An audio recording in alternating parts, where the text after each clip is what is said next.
Hi guys, this is Senzo Sanderson. You are watching Inside Bombela, the Positive Podcast.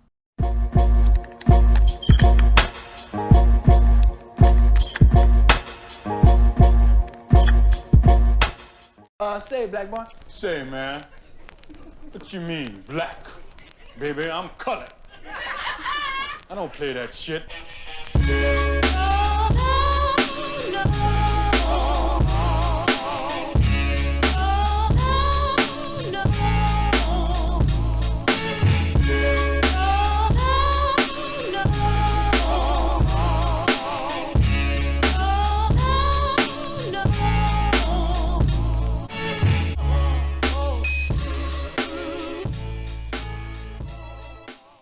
Welcome to this week's exciting episode of Inside Bombela. I'm your host, Leo Gant. As you guys can see, we're back in studio. I love this place. I miss it. It's nice running into you guys when you are out and about doing the things that you love to watch us do. But yeah, all of those lead home. On this week's exciting episode, we've got Senzo Sanderson. Senzo, I don't want to give it all away. Please introduce yourself to my people. Hi guys, my name is Senzo Sanderson and we are Inside Bombela, the Positivity Podcast.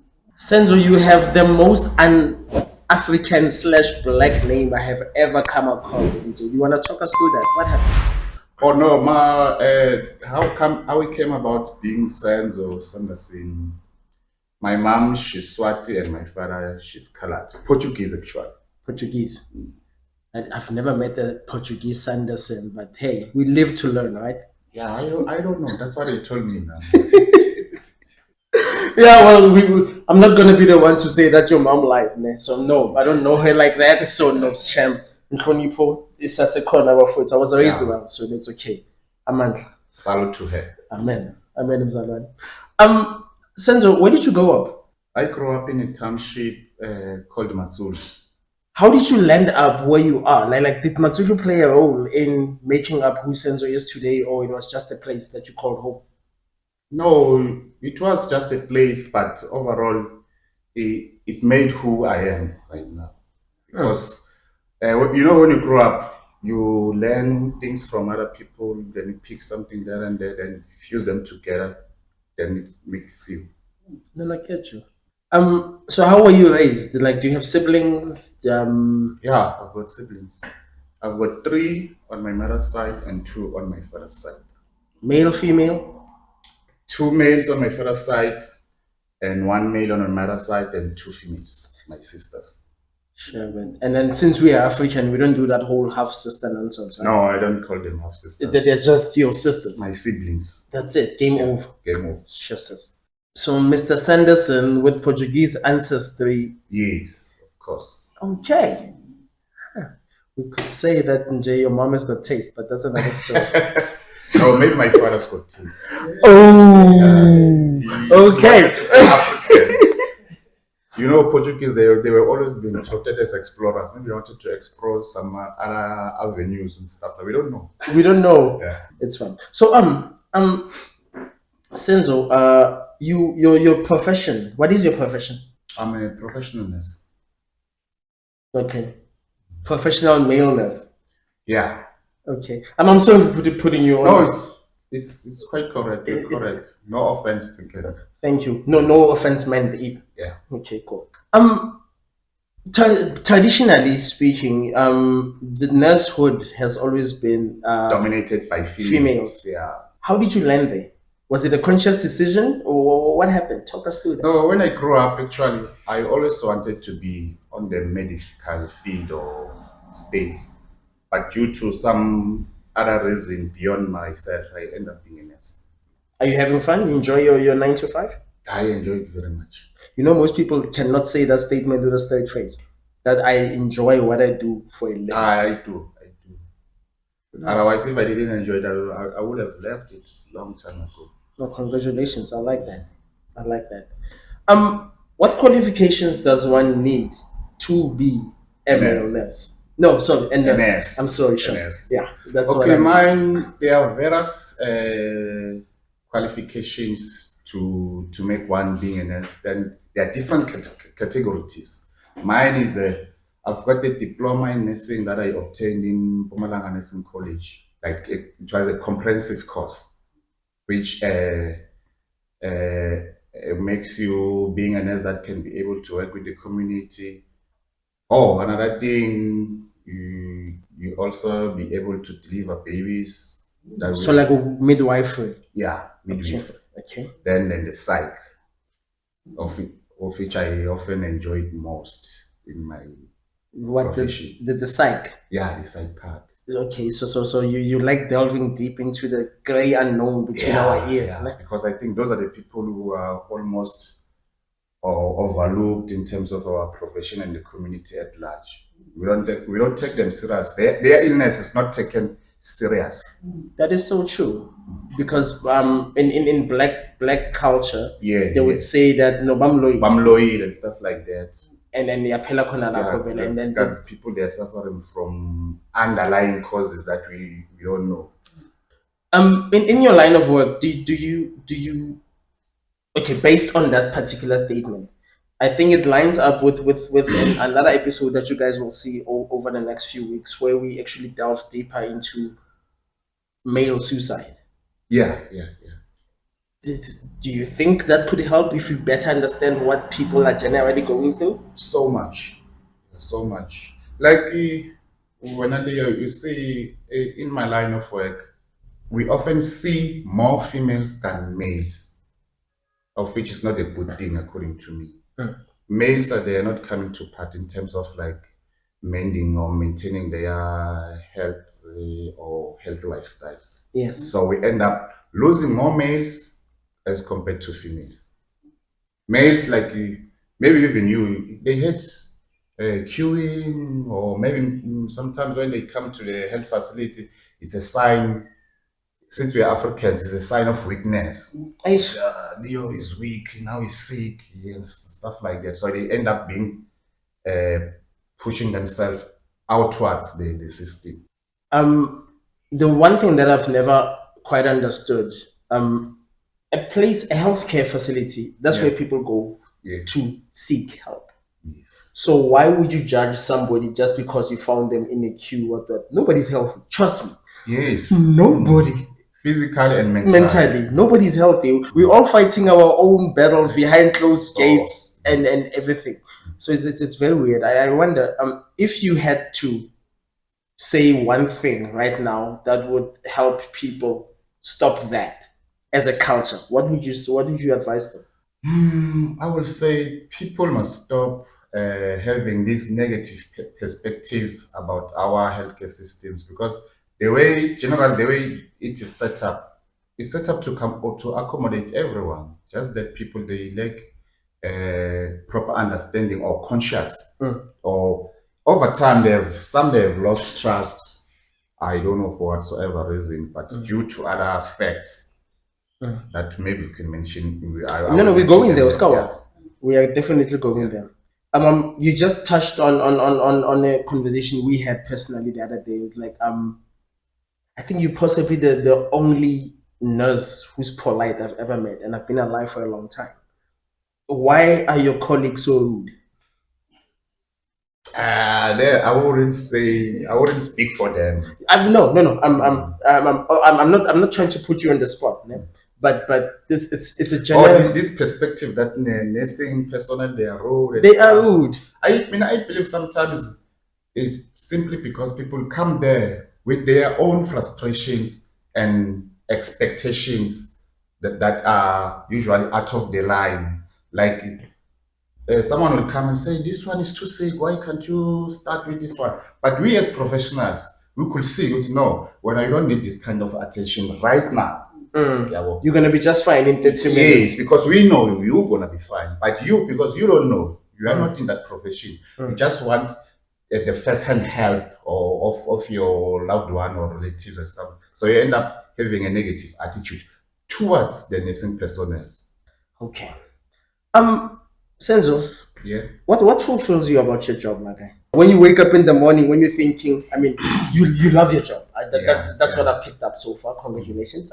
Dude Bon, you have no idea how special you are. What fulfills me, when you see people coming inside, being frail and stuff like that, then coming outside with a smile.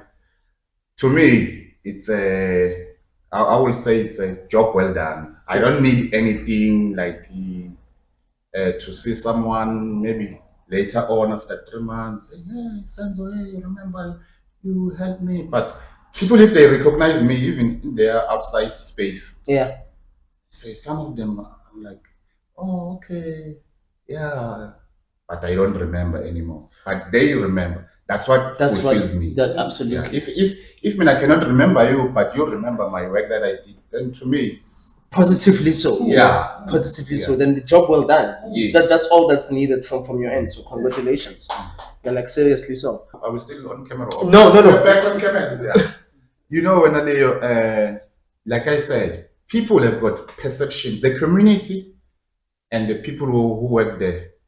I'm not saying they are saints and stuff like that, but currently in the past 5-6 years, I've never seen one of my colleagues being negative or rude towards a patient. I've never experienced that. Okay. So I guess But people remember, I'm also a community member. I stay outside the health facility. Yes. I meet people. Sometimes in a taxi, people they might not know that you are a nurse. They talk ill of nurses. Then you understand. Oh wow. Maybe it's some of the things that I take it.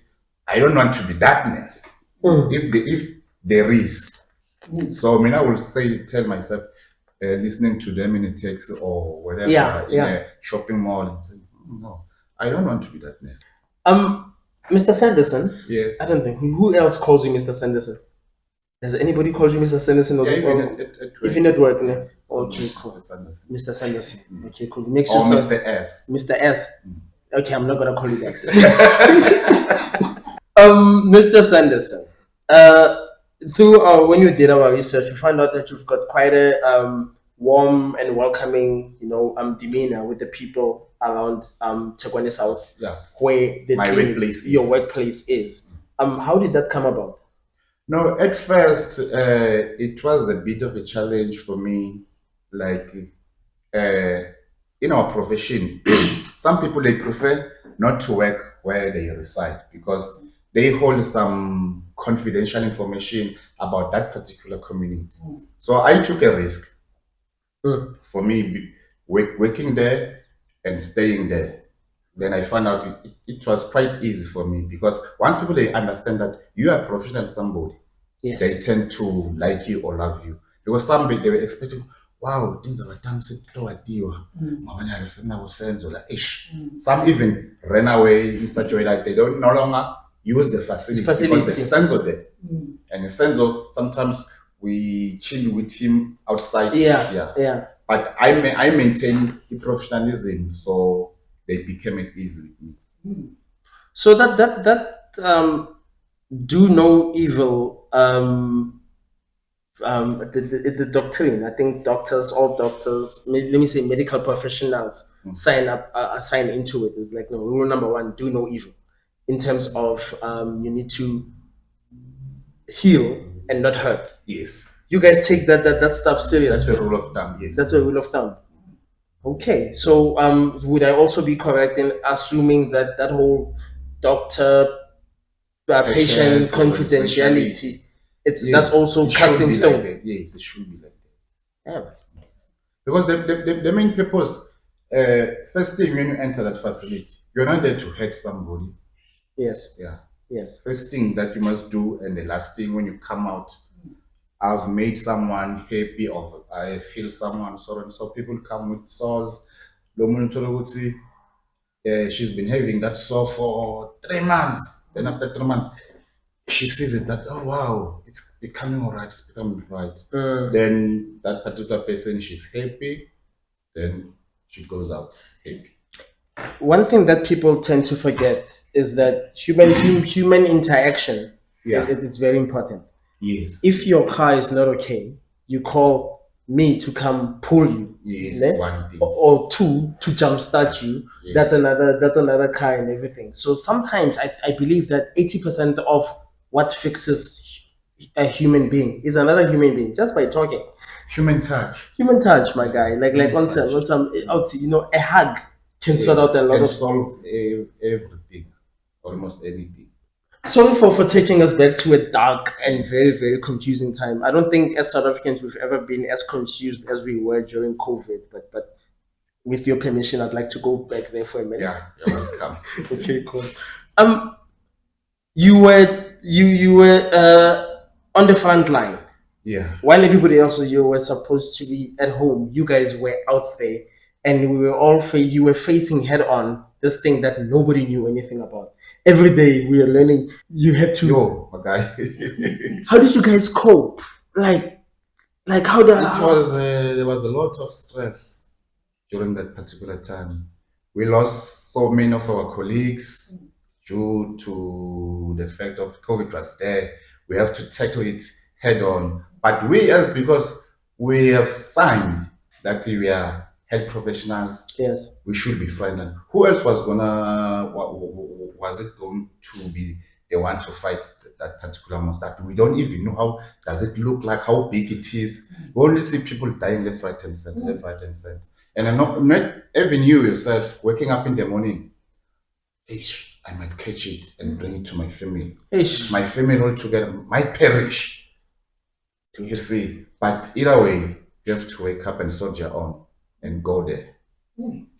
But we survived. You survived Through the having a strong spirit with no. We are going to fight this thing.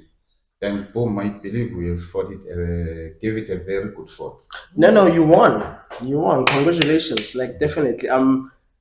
Mina, I honestly believe that there's so many superheroes out there that we don't give their flowers. Like Yeah, like they say, all heroes they don't wear capes. capes. That's true. That is true. I read somewhere during the same period, the COVID period, where somebody was asking Suvela, like, but shouldn't we pay the people who make a difference to people's lives, physically more than the people who just merely entertain them? And I was thinking to myself, that makes bloody good sense. Which is really like we love sports. Some of my favorite people coach, they play, but why would they see? Why are we putting them on such a level that they get paid more than people who actually save lives or make a difference? My guy, I'm gonna bring it back a little bit historical, just to shed some light. Yes, sir. Next thing, remember, it was not a profession back then, during the times of Florence Nightingale. They were merely assisting those who were involved in the wars, yes, and stuff like that. So hence they call it was a calling. Yeah. Not a profession. It was a calling. You do it with love, man. You are not expecting anything in return. So I think the background of it has led to where we are right now in terms of remuneration and stuff like that. So if you compare nursing or nursing personnel and the soccer players they get endorsement wherever in their field of work. Yes. They get professional. Hence, you're gonna see them any more than the nursing person. I'm not saying nurses should remain like that, but if you want to be rich, don't become a nurse. That's all I could say. Okay. But if you want to be rich inside and help people, yes, nursing is for you. Would you? Dude, by the way, those are bars. Like I felt that statement. Which you like, you're not doing it because you were necessarily chasing money. You're doing it because you want to live in a better world. Yes. Then welcome to Inside Bombay. That's exactly what we aim for, and every day, LNJ, that's what we try to do. What would you say to a young man who wants to follow in your footsteps, who wants to become a male nurse themselves? You see, Mina, I will say, do it, because I don't want to be the last nurse to exist, and I don't want the nursing profession to die. So if I will say, contrary to your question, no, don't do nursing, which means I'm killing it. Yeah, that's true. That is true. So then, forever, for the longest time, nurses are gonna be there. They are gonna be needed. The community at large, they're gonna need nurses. So I would advise anyone to do nursing. You know, I've actually realized something, and then correct me if I'm wrong. You are inside. I'm looking at this thing from the outside So, in. yeah. Yeah. Nurses actually do more job with the 89% of the job than the actual doctors. Like these guys come through just to rubber stamp and check on your work on some. Okay, fine. How many CCs did you give this person? Okay, cool. What were the symptoms again? Okay, fine. Schedule them for next week. But you have done the everything. You took the BP. You check the sugar levels. You check the temperature. Like Yeah, it is a lot of work and very exhausting at times. But what can you say? yeah. You venture into that space knowing, Yes. like when they train you, you could see you could no this thing, and no. That's why I will tell you, share this information with you. During my training, there was a couple of people who dropped out, not because they failed the exams and stuff like that. Like during clinicals training, they said, this is not for me. Then they quit. They left it right there. Yeah, right there. Well, hey, I think it's a wonderful thing when you actually can dot out of something quick, like in the Yeah, than to cause problems. beginning. Yeah, like honestly, because those are the people who are gonna be, they're gonna cost the department money in terms of paying out lawsuits because of negligence. Even to deliver the quality service. Yeah, Because absolutely. sometimes there are people, like you said, they are there, but they are not there. Yes, midwifery. Yes. It's as a father, man, and somebody's giving it's that special moment where my girl is gonna have our girl, so to speak, and I look and I see another dude, and I'm like, Oh, this dude is gonna see yay, my bag. Or something like that. yeah, but it's been carefully hidden for a while. Like how do you approach that? Quite contrary. During birth, Mm. I've heard over my experience of nursing that females prefer male nurses to deliver their babies as compared to Females to female. Yeah. Any idea why? Me, I would think this thing of male and female always existed Yes. because a female is attracted to a male or a male attracted to a female, vice versa. Yes. So I think that particular female feel much better touched by a male compared to a female. A female. It's not that like good see, the females are they are not good. Yeah, it's No. not like they're not gonna deliver That's subpar. the human nature in people at that time. I prefer to be attended by a female nurse. I meant a male nurse, of course. Being a male nurse, when I started becoming a male nurse, the community that we live in always thought like if you're a male nurse, you've got this gayish tendency and stuff like that. I get it. Mm-hmm. Or you are weak to the men. Real men, they are there digging holes. Then when you wanna just be a nurse. No.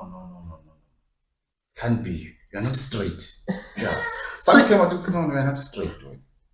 But then my question is this: one sexual orientation. What does it have to do with the quality of service they're gonna deliver to you in a medical sense? It's the same. Exactly the same. But people, they always perceive nursing because it's dominated by females. So when males come in, they say, oh, it's because they are females. Nah, Yeah. like the gender that is playing for the other team. Yeah. The opening batsman. Yeah. So that one, it was a little bit problematic for me. Like you have to always to prove yourself. No, guys, I'm not gay. I'm straight. This is just a job or a profession that I ventured into. So how long did it take you to dispel that misconception? I think the first time I enrolled as a nurse, Like Yeah. I will push it to my peers like you and the other guys. Like, no, guys, this thing is not meant for females only. Mr. Sanderson, Yeah. what is the end game? I know we know that you're currently a male nurse, but what does the future hold for Mr. Senzo Sanderson? I mean, my end game will be like one day maybe having my own clinic, yeah, and work for myself. Remember, at the end of the day, bills needs to be paid. Absolutely. Yeah. Absolutely. I'm gonna shine on your shine. Yes. Yes, I'm gonna shine on your shine and say I'm mandla to you, and I believe that you're gonna make everything happen exactly how it's happening in your head right now. I salute my brother. Senzo, I Yes, my believe brother. you are the coolest, third coolest civil servant that I have in my life currently. I'm humbled. Okay, yeah. Now, 1 and 2, I think they are set in stone. I'll mind them, name sharp. That's still a bronze medal. I mean, I can't. Yeah. Now, no, any medal is good. Any medal is good. I like that. I like that, dude. It's been a pleasure. It's been a pleasure to actually host you. You also answered some of the questions that I've had. I'm Yeah. gonna sleep a better sleep tonight because you know what, you've ticked a few boxes that have been keeping me up at night. I'm weird. It's fine. Yeah. I've made peace with it. I could tell. I've made peace with that. Mr. Sanderson, thank you for joining us. And yeah, it's been a lot of fun. It's been a lot of fun. Ladies and gents, don't forget to comment, share, like, and subscribe. And we're loving the comments that are coming through. And yeah, some of them are actually quite cool. I'm loving a few of your suggestions. And yeah, let's keep them going. And oh yes, last and foremost, thank you for wearing the brand. Thank you for actually. I ran into people at Ilanga Mall. I Ilanga Mall to my other friends. Yeah, and it looks good. And don't worry, we're gonna do different colors, different shapes, different designs. Hey, apparently this is a thing. So let's go. Let's get it done. Your boy Leo Grant, Insan Mandal, out.